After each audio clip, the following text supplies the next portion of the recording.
¿Acaba Apple de destruir el negocio de los PCs? Estoy jugando Cyberpunk 2077 en el procesador de un iPhone. Hola. Este es un portátil de Acer. O sea, esto yo no sé cuánto va a durar este portátil. ¿Cuál es su vida útil exacta? Esto es otra cosa. Está hecho de aluminio, se siente más premium. Una de las diferencias más importantes entre este MacBook y cualquier portátil de Windows es la batería. Apple acaba de lanzar este portátil económico, estamos hablando de 700 euros en España, 600 euros para estudiantes, y es un portátil que lleva el procesador de un iPhone, solo tiene 8 GB de RAM, algo que para hoy en día es casi impensable en un PC, y tiene varios recortes, algunos incluso un poco dudosos respecto al resto de los MacBooks, y aún así ha caído como una bomba para las marcas de ordenadores Windows. Mirad, hace poco más de una semana en Taipei, S.I. Su, uno de los dos CEOs de Asus, asistía a la reunión de resultados financieros de finales de 2025. En esta reunión, que estaba enfocada para los inversores y la prensa, dijo que el MacBook Neo ha sido sin duda un choque para toda la industria y que varias empresas del ecosistema de Windows se reunirían para hablar de cómo van a competir de ahora en adelante. Duras declaraciones, la verdad, ¿eh? Pero bueno, para entenderlo un poquito mejor, o sea, qué tiene que ver un MacBook con el mercado de PC, hablemos un momento de cómo funciona el mercado. Realmente es muy fácil de entender, solo tienes que ir a un MediaMarkt o a un Fnac o cualquier tienda del estilo, Best Buy, etcétera, etcétera. Normalmente allí puedes encontrar portátiles bastante baratos porque están pensados para un público casual. Normalmente las gamas altas, los portátiles más caros, se suelen vender más online, en tiendas online, que no tanto en este tipo de tiendas físicas. Normalmente lo que vas a encontrar en los precios más baratos del mercado son los Chromebooks, que a veces empiezan a partir de los 300 euros. Estos no tienen Windows, sino que llevan un Linux especial de Google que les permite usar pues el Google Chrome, aplicaciones web en general, instalar algunas cosas y poco más. A partir de los 400-500 euros empezamos ya a ver los portátiles que la mayoría de gente en España o probablemente en Latinoamérica tiene en su casa. Portátiles que funcionan, pero que tienen un monitor, unos altavoces y un touchpad bastante justito. Es lo mínimo para funcionar. Están hechos de plástico y en cuestión de unos pocos años acaban con la bisagra rota. Estoy seguro que al igual que yo cuando era estudiante, pues habéis tenido un portátil que de repente en un momento la bisagra se ha roto y ya en un momento llevabais la pantalla separada del cuerpo o incluso usabais el portátil conectado a un monitor. La batería 3-4 horas con suerte. A ver, no todo es malo, ¿eh? A medida que subimos de precio, por los 700-800 euros, ya vemos algunos portátiles que son de aluminio, pantallas incluso OLED en el caso de Asus, por ejemplo, que se ven bastante bien y se sienten bien. También tenemos el mundo de los portátiles gaming por menos de 1000 euros, pero estos hacen todavía más sacrificios para invertir todo el dinero en la tarjeta gráfica. Y luego tenemos los Macs. Los Macs directamente suelen estar en otra sección dentro de la tienda. En concreto, el MacBook Air más barato de todos empieza en los 1200 euros. Tiene un chasis que está hecho de aluminio resistente, un monitor de buena calidad, con muy buena cobertura de color, un touchpad que se siente increíble, buen sonido y sobre todo una batería que dura horas y horas y horas. Este es el gran shock que suelen ver muchas personas que son fanáticas de Mac, que pasan de un HP Pavilion de 700 euros a un MacBook de 1200 euros que cuesta prácticamente el doble y se dan cuenta de que el monitor, el touchpad, el teclado, todo es increíble, que no se cuelga nunca, etcétera, etcétera. Estas marcas de PC también tienen este tipo de ordenadores, ¿vale? Por ejemplo, tenemos el ThinkPad X1, tenemos el HP Spectrum, el Dell XPS, los ZenBooks de Asus, que también cuestan más de 1000 euros y normalmente compiten bastante bien en el rango de los MacBooks en bastantes cosas. Pero la mayoría de la gente no gasta tanto dinero en un ordenador, sobre todo si no lo usa tanto o es un estudiante o es el típico que te compran tus padres, que es un poco lo que tuve yo también de adolescente. Y así funciona este ecosistema y muchas marcas que fabrican portátiles hacen gran parte de sus ventas en esta gama de entrada. Aquí se vende por precio, normalmente la gente no mira tanto la marca, sino que miran los numeritos. ¿Quién ofrece más por menos? Más núcleos, más RAM, más SSD, más pulgadas, etcétera, etcétera. Por lo cual, este segmento de mercado que está pensado para usuarios casual, gente que no quiere invertir dinero en un ordenador, pero lo tiene que comprar porque no le queda otra, estudiantes, gente joven que tampoco tiene unos grandes ingresos, pues acaban comprando en este segmento de mercado, ¿no? Y en este segmento lo que se lleva, la tendencia es guerra de precios, vender lo más barato posible. Ahora, el nuevo MacBook Neo trae cosas que en esta gama nunca hemos visto antes. Y aquí la pregunta es un poco más hasta filosófica, os diría. ¿Por qué Apple ha hecho esto? O sea, nunca en la historia Apple había bajado al barro de la guerra de precios. Lo más barato que habían vendido eran 999 con el MacBook blanco y negro de plástico. Y una de las primeras cosas que me planteé es ¿qué está pasando en Apple para que hayan decidido sacar un portátil así? ¿Tiene algún sentido? Y lo más heavy de todo realmente todavía no lo hemos visto y está precisamente dentro de este ordenador y es el procesador. Es el procesador de iPhone, el mismo procesador que tenemos aquí aquí dentro, pues este pequeño procesador tiene algo que ningún portátil en este rango de precio del mundo de PC tiene ni puede siquiera llegar a tener en años. Y lo vais a ver clarísimo en este vídeo, ¿vale? Lo vais a ver clarísimo. Pero no todo es tan bonito en este ordenador, ¿vale? Tiene serias limitaciones. Para empezar, si lo enchufas a la corriente, pues solo te quedas con un puerto. Solo tiene 2 puertos USB-C. Eso si consigues enchufarlo a la corriente, porque en Europa solo te viene con esto, ni siquiera trae cargador, tío. O sea, no tiene cargador. Si le quieres poner un mouse, un teclado, lo que sea, más te vale que sea Bluetooth o que te compres un buen dongle. Tampoco es precisamente ligero y chicos, en serio, un procesador de iPhone realmente es suficiente, pero lo peor de todo, 8 GB de RAM en 2026, 8 GB de RAM, 256 de almacenamiento, esto es literalmente un iPhone con pantalla. ¿Realmente esto será suficiente? Bueno, tranquilos que vengo con todos los deberes hechos. Hoy vamos a hablar de por qué este Mac es tan revolucionario. Vamos a ver si realmente es un golpe tan duro para el mundo de PC como están diciendo, cómo se compara con otros MacBooks, pero sobre todo, ¿por qué Apple haría algo así? En serio, ese status quo, Apple vendiendo portátiles caros con mucho margen, es perfecto, no compite con nadie, tiene sus compradores que pagan precios altísimos. ¿Por qué bajar al barro? Es raro, pero Apple tiene más de un motivo para hacerlo y más justo en este preciso momento. Y antes de continuar, hablemos de un tema importante, ¿vale? Cada vez que te conectas a internet desde un wifi público, da igual si es del aeropuerto, del hotel, del Starbucks, estás en una red compartida con gente que no conoces de nada. Y hay personas que saben perfectamente cómo aprovechar eso. No hace falta ser paranoico tampoco, pero tampoco ingenuo, ¿ok? Por eso yo personalmente uso Surfshark. Surfshark es una VPN que lo que hace básicamente es cifrar toda tu conexión. Todo lo que tú hablas con internet va por un túnel encriptado de punto a punto, por lo cual desde fuera no se ve absolutamente nada. Ni siquiera tu proveedor de internet puede verlo, ni la página web a la que entras, ni el tío que está en la misma red del hotel que tú, ni siquiera el propio hotel puede ver exactamente lo que estás mirando en internet. Y todo esto es con una app fácil de usar. Entras, le das a conectar, eliges el país si quieres y ya lo tienes. Tienes más de 4.500 servidores en más de 100 países, así que puedes conectarte desde cualquier país que tú quieras. Y aparte del tema de la privacidad, tiene utilidades bastante interesantes, como que muchas páginas web, vuelos u hoteles cambian los precios según desde dónde te conectas, o sea, desde qué país. Y además con una sola cuenta puedes usar dispositivos ilimitados, tu móvil, tu portátil, PC de sobremesa, la tele, el router de tu casa, todo sin pagar más. Y tienen 2 herramientas en concreto que os recomiendo bastante: el Alternative ID, que te genera una identidad y un correo alternativo para registrarte en páginas web sin dar tu correo real, así evitas el spam, lo que te mandan luego, etcétera, etcétera. Y luego tienes Surfshark Alert, que te avisa si tus datos aparecen en alguna filtración. Y los datos los filtran todo tipo de empresas de forma constante, o sea, mismamente tu compañía telefónica o cualquier tienda online puede filtrar tus datos. Está todo cifrado con AES 256, que es una encriptación bastante fuerte. Yo personalmente, ¿para qué uso estas VPNs? Bueno, pues básicamente el uso principal, ¿vale? Aparte de toda red pública a la que me conecto siempre voy por VPN, o sea, siempre de cabeza, o sea, ni me planteo conectarme en un Starbucks, en un hotel, etcétera, sin VPN. Pero es que más allá de eso, si por la noche a lo mejor quiero ver una serie antes de dormir y quiero ver una serie que estaba viendo en España, pero que en Estados Unidos o en China o donde sea no está disponible, pues directamente me conecto a la VPN y ya puedo seguir viéndola como si estuviera desde mi casa. Bueno, en China es un poco más complicado, pero en general suele funcionar. Si queréis probarlo, tenéis abajo un enlace en la descripción con un descuento y tenéis 30 días de garantía de devolución. O sea que si no os convence, os devuelven el dinero. O sea que no hay excusas para no probarlo. Y dicho esto, gente, sigamos con el contenido de hoy. Bueno, pues este es mi MacBook Neo. Hay varios colores, como podéis ver en la página web. A mí me preocupaba un poco el tema de los colores, ¿vale? No me parecen muy bonitos en la web, sinceramente. Claro, es que yo tengo aquella imagen del MacBook de plástico y al ver estos colores me lo imaginaba que en persona sería también un poco así. Yo me compré el índigo, pero tengo que decir que es muy bonito. O sea, al final es aluminio anodizado y me recuerda mucho al color medianoche del MacBook Air, que también lo tuve. Y aquí lo primero que vamos a hacer es compararlo con el MacBook Pro y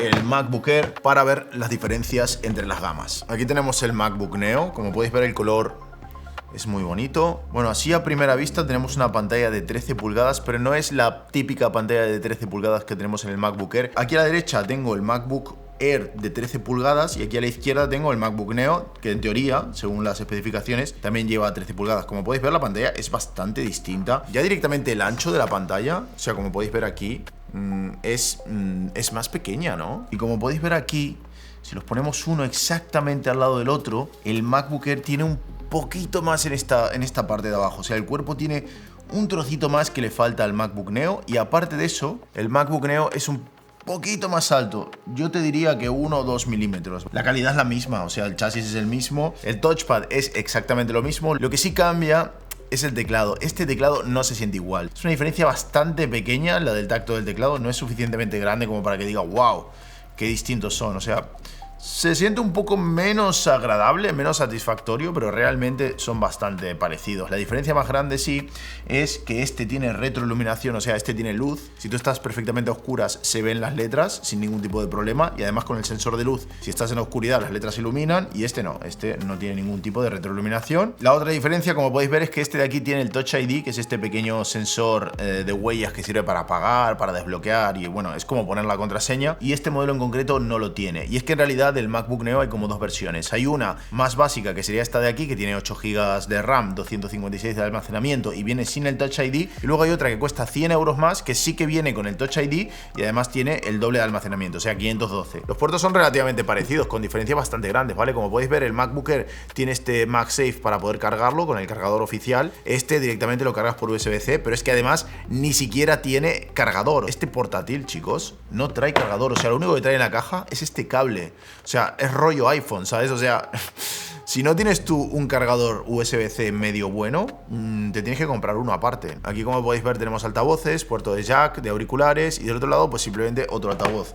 En el MacBook Air pues tampoco hay muchas más cosas, ¿eh? Tenemos todos USB-C aquí y del otro lado pues el jack de auriculares, ¿vale? O sea, son bastante parecidos, con la diferencia de que este es un poquito más fino, ¿vale? O sea, es visiblemente más fino. No sé si lo podéis ver así. Por cierto, los dos portátiles pesan lo mismo, que es 1,2 kilos. Y luego tenemos el MacBook Pro, que este sí que es un poquito más pesado. Este yo creo que es un M4, si no me equivoco. Ya os digo, el teclado del MacBook Air y el MacBook Pro también son un poco distintos entre ellos, ¿vale? El teclado del MacBook Pro es mejor. Además, fijaos que esto le pasa a todos los Macs siempre, ¿vale? Pero mirad, ¿veis que las teclas están súper brillantes? Bueno, pues yo tampoco le he dado tanto uso a este portátil y enseguida las teclas de Mac se ponen así. Es algo que a mí personalmente no me gusta. Estas están empezando a desgastar, pero a mí me da la sensación de que son más resistentes y que en general, esto lo digo siempre, ¿vale? Yo creo que el MacBook Pro es un upgrade, ¿vale? Respecto al MacBook Air. El aluminio es un poco más grueso. Bueno, aparte tenéis un montón de puertos aquí, ¿vale? Aparte del MagSafe, tienes dos USB-C, esto. Tienes un lector de tarjetas, un puerto HDMI, ¿vale? Esto ya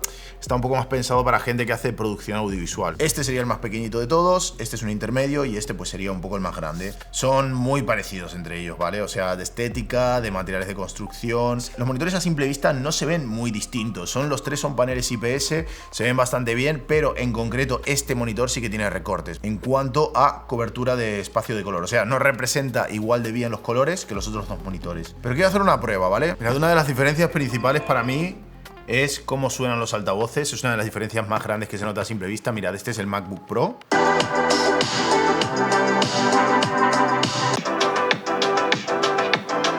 Suenan bastante distintos, ¿eh? Este tiene menos graves, ¿vale? Que el MacBook Pro. El MacBook Pro la verdad que tiene un sonido bastante guay. Y vamos a ver ahora el Neo.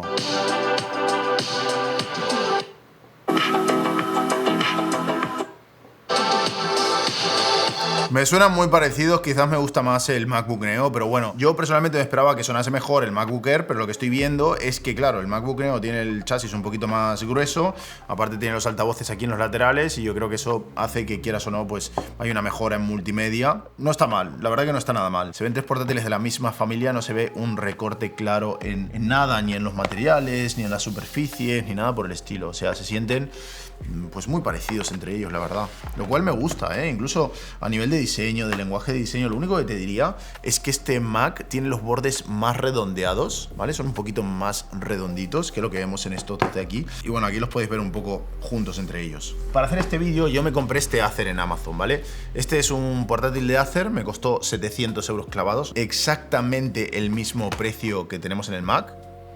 Como veis, más o menos se puede abrir con una mano, que esta es la típica prueba que le hacíamos antes a todos los portátiles. Pero lo que sí podéis ver también es que está totalmente hecho de plastiquete, ¿vale? O sea, entero el portátil es un trozo de plástico. Se siente bastante mal. A ver, disclaimer, ¿vale? Para todos, chicos. Este portátil es un portátil perfectamente funcional. Tiene buenas reseñas en Amazon y en las tiendas online. La gente que lo compra está contenta. Es un buen portátil. Te saca las castañas, o sea, te sirve. No se queda pillado, no se bloquea. Tiene bastante RAM, tiene bastante almacenamiento. Lo que pasa es que, como vais a ver ahora, va muy justito de unas cuantas cosas. Empezando de que el chasis es la cosa más plástico que puede existir. Lo cual, bueno, no tiene por qué ser malo. No todo el mundo le importa que el chasis del ordenador sea de aluminio, ¿no? Pero bueno, aquí sí que tenemos una diferencia muy grande. El otro punto que tiene es que la pantalla, como podéis ver, es TN, ¿no? TN significa que los ángulos de visión son malísimos, ¿vale? O sea, a la que miras el portátil un poquito de lado ya se ven los colores todos distorsionados, mientras que en el Mac tenemos una pantalla IPS. También hay algunos que traen pantallas IPS, pero suelen ser bastante malas. El teclado no creo que sea un mal teclado, tal como tal, pero muy básico, eso desde luego. Y bueno, este tiene 15 pulgadas, ¿vale? No encontré uno más pequeño, suelen ser más o menos todos así de 15 pulgadas, algo por el estilo. Creo que este es muy pequeño y este es muy grande. Yo, ya veis que todos los portátiles que me compro son de 13, 14 pulgadas. Yo tiraría por algo como esto más bien, ¿vale? Algo así me mola. A mí, yo con esto trabajo muy bien. Pero bueno, hay mucha diferencia en cuanto a calidad de materiales, en cuanto a... El tacto del teclado no tiene nada que ver. El touchpad, hoy en día los touchpads son muy dignos, ¿vale? Este touchpad está francamente bien. O sea, bueno, el clic derecho, amigo, se complica un poco, ¿eh? Este es otro rollo totalmente. Tiene un tacto muy bueno, se siente muy preciso y es exactamente igual que el de las gamas más altas de la marca, ¿no? Que es un poco la diferencia. O sea, si tú te vas a un Acer tope de gama, no te vas a encontrar estos materiales, estos acabados, no te vas a encontrar este teclado, este touchpad, este tipo de cosas, ¿no? Sí que ellos hacen una mejora y una diferencia muy grande entre este portátil barato y uno caro. Mientras que Apple te trae todo lo que tenemos en la gama más alta al portátil barato. Y esa es una diferencia bastante grande. ¿Sabéis qué me están entrando ganas de hacer? Lo voy a desmontar.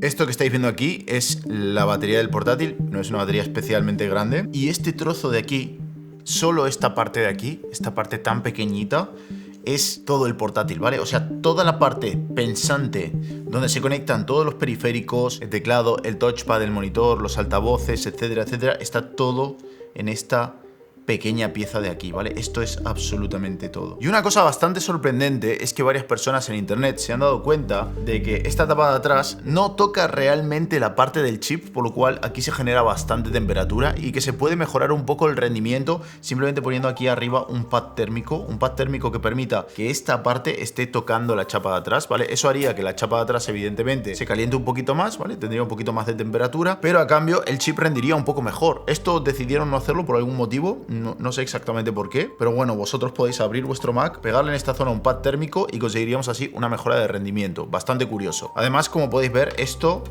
no se puede upgradear, o sea, aquí la RAM está literalmente pegada al chip, por lo que básicamente esto funciona como un móvil, o sea, viene con lo que viene, es lo que es y ya estaría. Y dicho esto, yo creo que es un buen momento para hablar de qué es realmente lo que hay dentro de este aparato, ese procesador de iPhone. ¿Qué tan bueno es? Bueno, pues el MacBook Neo lleva un A18 Pro. Este es el chip del iPhone, pero no del 17 Pro naranjita, no de este que tengo aquí, ¿vale? Es el procesador del iPhone anterior, del 16 Pro. Curioso, ¿verdad? Básicamente Apple adaptó ese chip para meterlo dentro de un portátil, pero a nivel físico es exactamente igual. Tiene 6 núcleos de CPU, de los cuales 2 son de rendimiento y 4 de eficiencia, y aparte tiene 5 núcleos de GPU. Tiene 8 GB de memoria unificada, ancho de banda de 60 gigabits por segundo y un Neural Engine de 16 núcleos. Pero este chip, a pesar de ser igual, no se va a comportar igual que se comporta el chip que está dentro del iPhone. En el iPhone hay una batería pequeña, hay poco espacio para refrigerar, y aquí el chip pues estaría sobrecargado, ¿vale? Puede consumir más corriente, por lo cual es más potente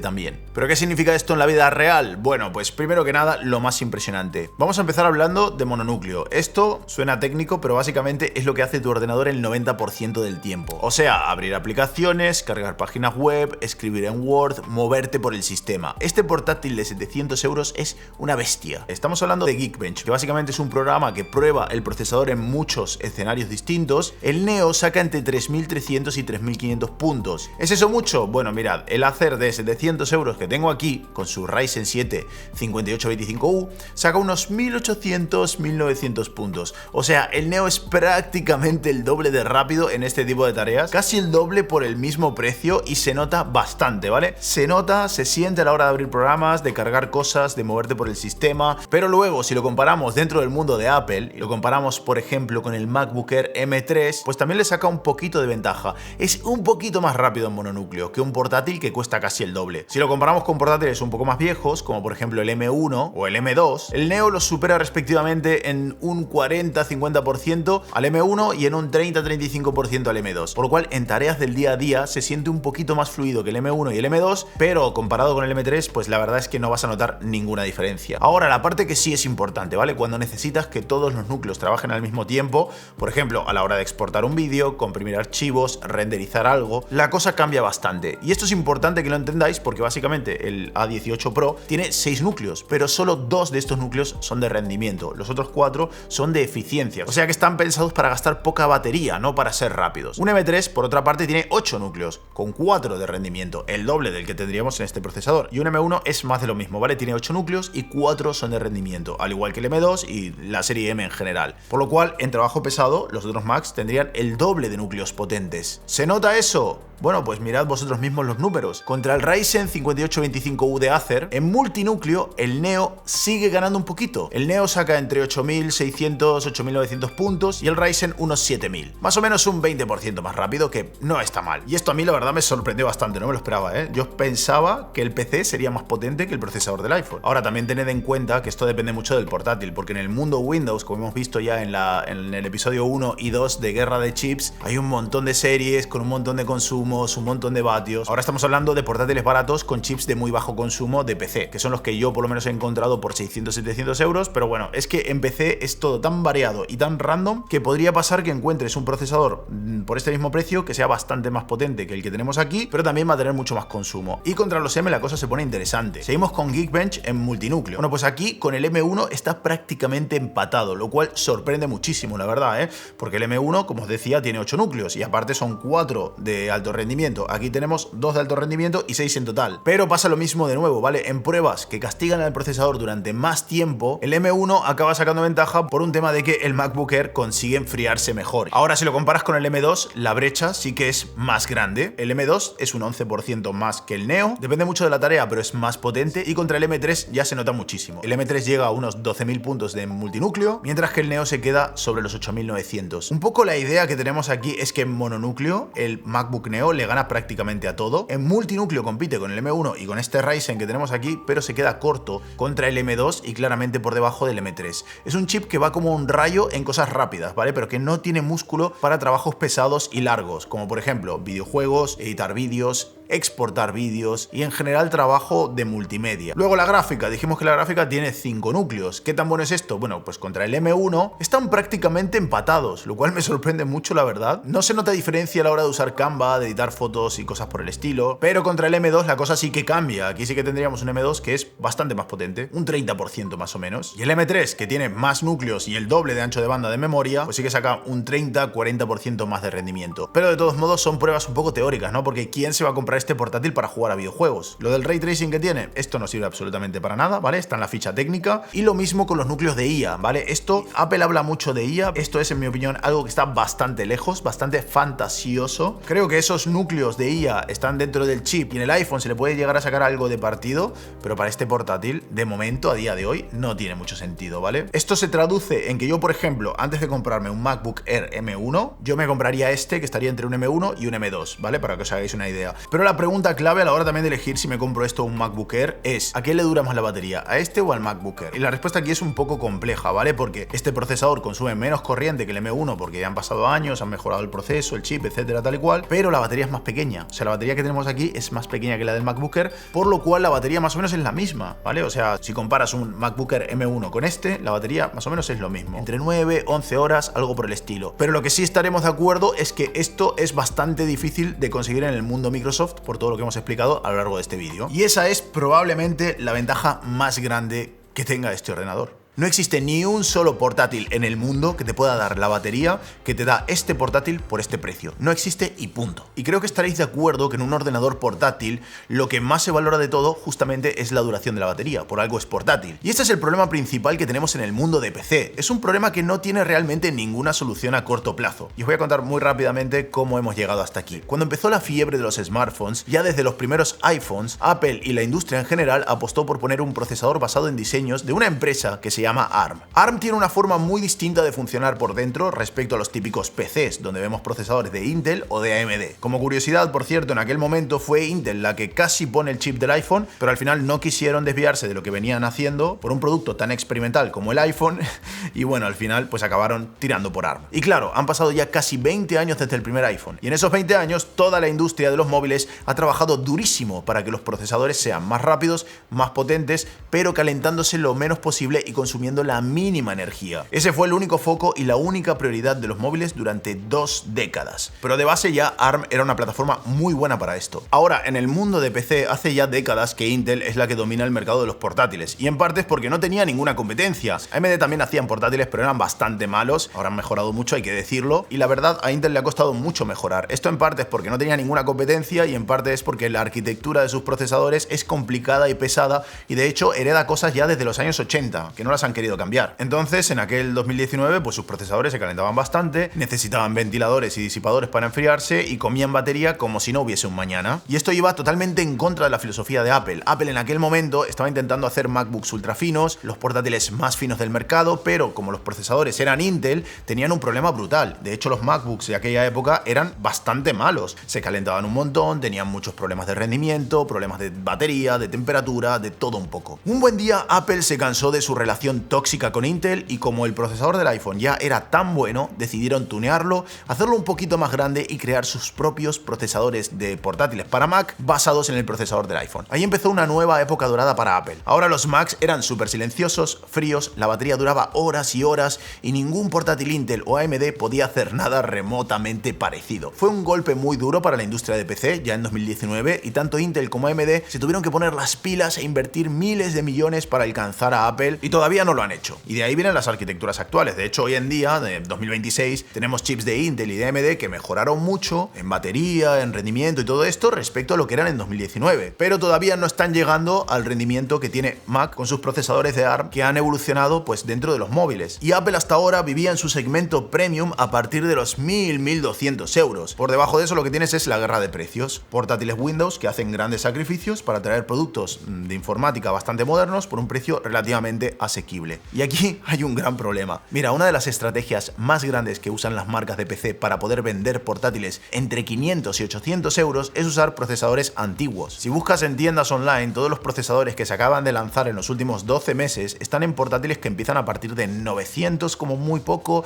1000 euros, y si te vas a portátiles más baratos vas a encontrar procesadores de hace 3, 4 o incluso 6 años. Y esto es bastante malo. Intel y AMD están mejorando cada año sus chips para intentar llegar a la eficiencia de los Macs y poco a poco se van acercando, pero si te vas a un modelo antiguo es un desastre total. Un ZenBook de 1.200 euros con Intel puede llegar a tener 12 horas de batería con un uso normal, sin hacer nada raro, y esto pues no está mal, no llega a lo del MacBook, pero no está mal. En concreto este que tengo aquí lleva un procesador Ryzen 7 5825U que salió a la venta en enero de 2022, o sea, tiene ya 4 años. ¿Qué tan malo es? Bueno, pues vamos a verlo juntos. Ok chicos, vamos a hacer pruebas. Una de las diferencias más importantes entre este MacBook y cualquier portátil de Windows es la batería, ¿vale? Al tener un procesador tan eficiente como este A18, la batería nos va a durar, en teoría, muchísimo más que en el típico portátil Windows. ¿Cuánta diferencia hay? Bueno, pues vamos a hacer pruebas. Mirad, para esta prueba básicamente lo que hice fue dejar toda la noche los dos portátiles reproduciendo mi último vídeo de YouTube en bucle, a ver a cuál se le terminaba antes la batería. Al que se le terminó primero la batería, evidentemente, fue al portátil Windows, pero con una sorpresa bastante agradable, ¿vale? Tendemos a pensar que simplemente por ser un portátil de Windows con un procesador x86 de toda la vida, ¿vale? Lo que estamos acostumbrados, la batería le va a durar 1 a 2 horas, pero a pesar de eso, la batería de este portátil duró 6 horas. Pero ¿qué pasa? Cuando tenemos un portátil que lleva, por ejemplo, una 1660, una 3060, una 4070, cosas por el estilo, o sea, gráficas dedicadas de Nvidia, pues esa gráfica come batería como si no hubiese un mañana. Pero aún así, la gráfica de este ordenador es bastante impresionante y lo vamos a ver ahora mismo juntos, ¿vale? Porque no sé si lo sabéis, pero ha salido el Cyberpunk 2077 para Mac. Ya tengo el juego corriendo, vamos a los ajustes gráficos, configuración, voy a poner los gráficos en bajo, de resolución vamos a poner sin sincronización vertical y una resolución de 1200, ¿vale? Dicho esto, voy a ir directamente a jugar una partida aquí. Vale, mirad, estoy dentro del juego, estoy jugando Cyberpunk 2077 en el procesador de un iPhone. Hola. Jugable. Tampoco te diría que es súper jugable este juego ahora mismo. Bueno, ahí lo veis, 21, 22 FPS. Este juego no va muy fino. Yo no compraría este portátil ni jugaría aquí al Cyberpunk. Pero bueno, vamos a abrir el mismo juego en nuestro PC. Mirad ya la diferencia de ruido. O sea, ¿escucháis eso? Versus esto que no hace nada de ruido, ¿vale? Esta es otra de las diferencias principales que os comentaba antes. Vale, vamos a usar los mismos ajustes. Vamos a ponerlo a 1080, que es parecido, ¿vale? Lo voy a poner en pantalla completa a 1080, son unos settings parecidos. Vamos a poner en bajo. Le hemos dicho FSR el 3.0 en equilibrado, ¿vale? Estos son exactamente los mismos settings que tengo en el otro ordenador. Y voy a abrir una partida. Bueno, pues esto va muy parecido. No sé si va igual o peor. Vale, el touchpad sí que tiene problemas, chicos. Mirad. Ya, sácala de aquí, a la terraza. Se ha quedado pillado, no responde. ¿Lo veis? A ratos el touchpad directamente me deja de responder y tarda unos segundos en volver a responder. Esto es algo que en Apple nunca vais a ver. Mirad, los FPS van bastante bien. Quizás incluso un poquito más altos que en el Mac. Si desconecto el portátil, los FPS se mantienen bastante bien. O sea, en lo que es tarjeta gráfica, habiéndole desconectado y todo la corriente, consigue ganarle al Mac, ¿eh? ¿Cómo os quedáis? O sea, en cuanto a potencia, lo que viene a ser potencia bruta, nada mal el mundo Windows, ¿eh? O sea, estamos hablando de que un chip de hace años como este consigue una vida de batería de unas 6 horas trabajando. Tenemos una potencia gráfica bastante equivalente al Mac, pero con 32 GB de RAM, 1 TB de almacenamiento. Sí que es verdad que hace más ruido. O sea, claramente tiene un ventilador girando y hace más ruido. Tiene la pantalla más grande, pero creo que es totalmente de plástico. O sea, esto yo no sé cuánto va a durar este portátil, cuál es su vida útil exacta, ¿vale? Pero tengo que decir que la verdad que cumple. O sea, es un portátil muy válido y más de una persona va a estar contenta con él. Esto es otra cosa, esto es mucho más bonito, más estético, está hecho de aluminio, se siente más premium. Pero en lo que es rendimiento, o sea, si tú quieres rendimiento bruto, yo no los veo tan distintos. En cuanto a potencia gráfica, no hay una gran diferencia como estáis viendo. Pero un momento, aquí estamos ignorando un pequeño gran problema. 8 GB de RAM. Esta es otra cosa muy Apple, ¿vale? Poner muy poca RAM a sus equipos y que cuando vayas a comprar el portátil tengas que aumentarla pagando unos precios bastante desorbitados. Pero en este portátil no. Aquí son 8 y ya está. No lo puedes mejorar. Es verdad que la RAM está muy cara y este es un problema grave ahora mismo, muy grave, pero son 8 GB suficientes para usar el ordenador ahora mismo en 2026. Ya vimos en otros vídeos, como por ejemplo el del Mac Mini, que también viene con 8 GB, que Apple tiene trucos bastante locos a nivel de sistema operativo, especialmente pensados para optimizar esa RAM lo máximo posible, aprovechar cada resquicio de RAM. Y tiene todo el sentido, ¿no? Porque si puedes vender un portátil con menos RAM y que siga funcionando igual de bien, te ahorras costes de fabricación, porque te sale más barato hacer portátiles. Solo tienes que hacer un sistema operativo que se adapte como un maldito guante a tu hardware y hacer trucos para comprimir e intercambiar memoria sin que el usuario se dé cuenta. Pero ¿hasta dónde podemos llegar con 8 GB? Muy bien, chicos, hablemos de esa RAM. Mirad lo que estoy haciendo ahora mismo en el portátil. Mirad, primero que nada tengo, bueno, abierto Gmail, mi mail, tengo aquí Slack, tengo Notion, estoy hablando con ChatGPT, tengo aquí una aplicación mía de mapas mentales que tiene un mapa mental enorme, ¿vale? Como podéis ver, aquí sí que le cuesta un poquito Aquí sí que le está costando, la verdad. Tengo aquí Claude abierto, tengo un Figma con un montón de dibujos, ¿vale? Que ocupa bastante en memoria. Tengo un vídeo de YouTube, estoy escuchando Lofi de fondo porque, bueno, para chilear un poco. Tengo aquí un Google Sheets. Estoy en Reddit y tengo aquí la web del Chapuzas Informático, que estoy leyendo las noticias. Como podéis ver, tengo aquí en uso 7 GB de RAM. 7 GB, o sea, estoy casi en 8, estoy casi en el límite. Pero hay una cosa que llevo viendo un buen rato haciendo todas estas pruebas. He montado también alguna aplicación con Docker, he lanzado bastantes webs, distintos programas. Fijaos la brutalidad de memoria que me están usando las aplicaciones. Figma me está usando 1 GB, YouTube otro GB, Notion otro GB casi, el Gmail 400 megas, 300 megas, el Google Docs, bueno, el Google Sheets que tengo abierto, ¿vale? Cada aplicación está usando bastante memoria. Si tú empiezas a sumar todo esto, esto suma más de 8 GB, ¿vale? Es que tengo hasta Sublime abierto, tengo un montón de programas abiertos. Pero sobre todo el Figma, que tiene ese pedazo de archivo gigante, está usando un montón de recursos. Y sin embargo, si nos vamos a la memoria está en 7 GB. Y aquí hay un pequeño truco, ¿vale? Bueno, fijaos que siempre oscila. Baja un poquito por debajo de 7, sube un poquito por debajo de 7, pero nunca llega a usar los 8 completos. ¿Cómo lo hace? ¿Qué es lo que está haciendo exactamente? Bueno, pues esto funciona de una forma muy especial. Es distinto a un un PC. Lo que hace es que mantiene las aplicaciones que están en primer plano funcionando en todo momento, las mantiene vivas en la RAM, toda la memoria que no se está utilizando de forma tan activa la guarda en el espacio de intercambio, o sea, en la swap, ¿no? Que vendría a ser pues una especie de partición muy típica en Linux y en macOS, que sería una partición especial del disco duro, que vamos a usarla para echar ahí todo lo que no nos cabe en la RAM. Y fijaos que ahora mismo de la partición de intercambio está usando casi 2 gigas, algo por el estilo. Como podéis ver aquí de memoria comprimida hay casi 3 gigas comprimidos. Ahora tengo exactamente lo mismo abierto en Windows. Bueno, de hecho alguna cosa menos, porque es que ya cuando vi el resultado dije, puedo detenerme aquí. Tengo todo esto abierto, tengo de nuevo mi mail, el Slack, el Notion, ChatGPT, mi mindmap aquí. A ver cómo se mueve aquí. Aquí va mucho más fluido que en el Mac, ¿eh? Eso sí que hay que dárselo, ¿eh? ¿Veis? Aquí tengo el Figma, vamos a abrir el archivo que todavía no lo he abierto. Aquí tengo mi archivo de Figma con todos mis dibujos, etcétera. Tengo el vídeo de YouTube también, estoy aquí escuchando Lofi con Low Fidelity, ¿vale? Tengo aquí mi Google Sheets, tengo todas las mismas cosas que tendría allí en el Mac y estamos utilizando 13 GB de RAM, ¿vale? El Mac, para hacer exactamente lo mismo que el PC, está usando la mitad de memoria. Incluso tengo más pestañas abiertas allí.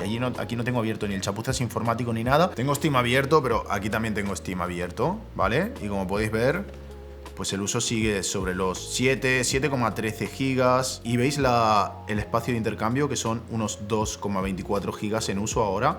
O sea, lo que va haciendo todo el rato este Mac es trampas. O sea, coge lo que no le cabe en memoria, se lo guarda en el disco y lo va cargando a medida que lo necesita. Lo que pasa es que lo han hecho de tal manera que usando el portátil en el día a día no se nota. El problema es cuando tengamos un solo programa que en primer plano esté utilizando los 8 gigas o incluso más. Por ejemplo, un programa de edición de vídeo, ¿vale? Un programa de edición de vídeo como Adobe Premiere o algo por el estilo, si lo corremos en este ordenador, probablemente vamos a poder editar incluso vídeos a 4K dependiendo con qué formato grabemos, ¿vale? En este portátil. En este otro portátil, a menos que uses Final Cut, ¿vale? Que Final Cut es el único programa que está optimizado también para funcionar con esta RAM. Si quieres utilizar Adobe Premiere aquí, olvídate, amigo, ¿vale? O DaVinci Resolve, olvídate, porque la RAM va a volar, la va a usar ese programa y el ordenador va a ir fatal, ¿vale? Para ese tipo de programas. Pero lo que sí que estamos viendo es que por pestañas de Google Chrome, programas rollo Slack y cosas por el estilo, no vas a tener realmente un problema, a menos que te pongas aquí a desarrollar software, por lo cual yo creo que no es un problema realmente para la mayoría de gente que tenga 8 GB de RAM. O sea, suena peor de lo que es. Ya estáis viendo que el sistema lo puede más o menos manejar y esto yo ya lo he experimentado con mi MacBook Air de 8 GB que os he contado que tengo, pero cualquier cosa que se salga del uso básico de usuario tradicional, sí que los 8 GB van a ser un problema, ¿vale? Y ya estáis viendo que en Windows, haciendo menos cosas, el uso de memoria es más, ¿vale? Por lo cual esto no es mentira. Pero también os digo una cosa, un portátil como este de 600-700 euros tampoco está mal, ¿eh? En el mundo de Windows, quitando que es de plástico, el tacto, la pantalla, los periféricos. Y ojo, este es otro de los motivos por los cuales las marcas de PC están tan jodidas ahora mismo. Como la RAM y el almacenamiento hacía años que estaban bastante estancados en ventas, los precios eran súper baratos. O sea, era súper barato comprar RAM y comprar disco. Así que muchos fabricantes lo que hacían era hinchaban los números de los portátiles metiendo un procesador de mierda, un chasis que se desmonta solo con mirarlo, pero un montón de RAM y un montón de SSD. Como por ejemplo este que tengo aquí, que tiene 32 GB de RAM y 1 TB de almacenamiento. O sea, es un por 4 de todo lo que lleva el MacBook Neo. Eso hace que a la hora de comparar modelos en la tienda online, pues elijas este porque tiene más por el mismo precio. Pero como sabéis, la RAM y los SSDs han subido tanto de precio que esa estrategia ya no tiene sentido y se habla de que los portátiles más baratos directamente dejarían de existir. En unos meses ya no podrás encontrar equipos por 400, 500 euros, los Chromebooks incluso desaparecerían. Los precios van a seguir subiendo y la cantidad de RAM va a bajar. Hay muchos equipos que ya están viniendo con 16 o incluso con 8, o marcas que están vendiendo ordenadores que te vienen directamente sin RAM para que tú le metas la tuya, o robes RAM o lo que sea. Y esto en parte responde a la gran pregunta que me llevo haciendo desde que vi el precio de este Mac. ¿Por qué Apple haría algo así? Bueno, los primeros dos motivos creo que en este momento ya son obvios. El primero es que el procesador del iPhone ha llegado a un momento en el que es demasiado potente. Los procesadores de móvil ya no tienen sentido para el uso que se les da en un móvil y están incluso mejor aprovechados dentro de un portátil. Este procesador además es muy eficiente porque tiene el proceso de fabricación más avanzado de TSMC,